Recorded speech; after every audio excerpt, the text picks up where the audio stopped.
Cinema ఇండస్ట్రీలో మరో తీవ్ర విషాదం నెలకొంది. ప్రముఖ నటి బి సరోజాదేవి కన్నుమూశారు. వృద్ధాప్య సమస్యలతో బాధపడుతున్న ఆమె బెంగళూరులోని తన నివాసంలో తుదిశ్వాస విడిచినట్లు కుటుంబ సభ్యులు తెలిపారు. సరోజాదేవి తెలుగు, తమిళం, కన్నడ, హిందీ భాషల్లో కలిపి 200కు పైగా సినిమాల్లో నటించారు. టాలీవుడ్ లో సీనియర్ హీరోలతో ఆమె మంచి సినిమాల్లో నటించారు.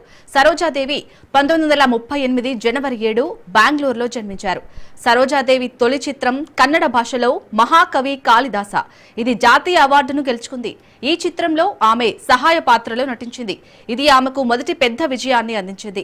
ఆమె పాండురంగ మహత్యంలో ఎన్టీ రామారావుతో ఆమె తొలి తెలుగు చిత్రంలో నటించింది.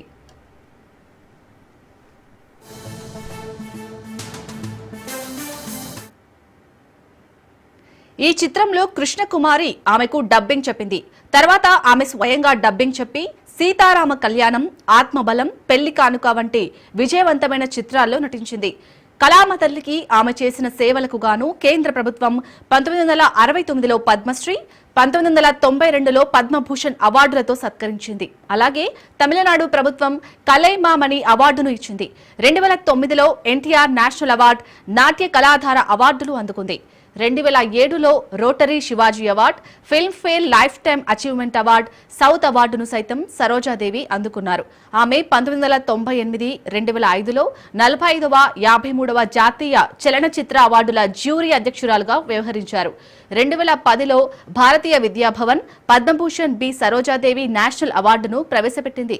ఇది ప్రదర్శన కళలో కళాకారులను గౌరవించే జీవన సాఫల్య అవార్డుగా నిలిచింది.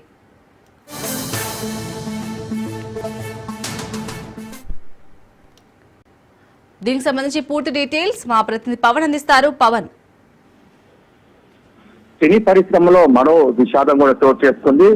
ప్రముఖ సీనియర్ నటి పి సరోజాదేవి కూడా ఈ రోజు కన్నుమూశారు. బెంగళూరులో తన నివాసంలో అనారోగ్యంతో కూడా ఆమె ఈ రోజు కన్నుమూశారు. అయితే ఆమెకి 87 సంవత్సరాలుగా మనకు తెలుస్తుంది. మొత్తానికి చూస్తే దక్షిణాది చిత్రాలలో సరోజినీ దేవి మంచి గుర్తింపు ఉంది. ఎందుకంటే ఆమె తెలుగు, తమిళ్, కన్నడ, ఇంకా హిందీ భాషల్లో కూడా పూర్తిగా చాలా సినిమాలు కూడా చేసింది. దాదాపు 200కు పైగా యొక్క సినిమాల్లో కూడా ఆమె నటించింది. సినిమాలో తనదైన ముద్ర కూడా వేసుకుంది. ఎందుకంటే ఆమె సరోజినీ దేవికి సంబంధించిన సినిమాలు మాత్రం చాలా మంది కూడా చాలా ఆసక్తిగా చూసేవారు. ఎందుకంటే ముఖ్యంగా చూస్తే ఎన్టీఆర్ తో పాటు దీనికి సంబంధించి ఏఎన్ఆర్ తో కూడా చాలా సినిమాలు కూడా నటించింది. సినిమాలో నటించిన నేపథ్యంలో ఆమెకి చాలా ప్రముఖ అవార్డులు కూడా వచ్చాయి.